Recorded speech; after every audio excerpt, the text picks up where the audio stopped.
একটি রাষ্ট্র যখন ধ্বংসের দ্বারপ্রান্তে এসে দাঁড়ায় তখন কি কি লক্ষণ দেখা দেয়? ওই সময় রাষ্ট্রের শৃঙ্খলা ভেঙে যায়।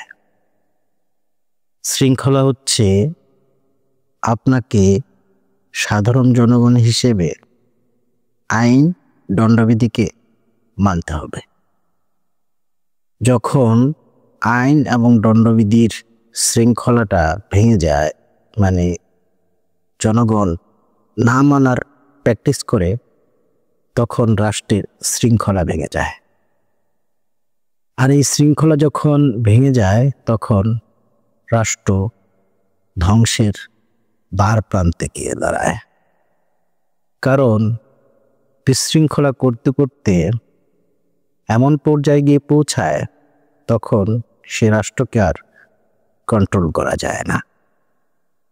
তাই সাধারণ জনগণ যতক্ষণ না পর্যন্ত এই শৃঙ্খলাকে না মানছে ততক্ষণ পর্যন্ত রাষ্ট্রকে ধ্বংসের হাত থেকে বাঁচানো যাবে না।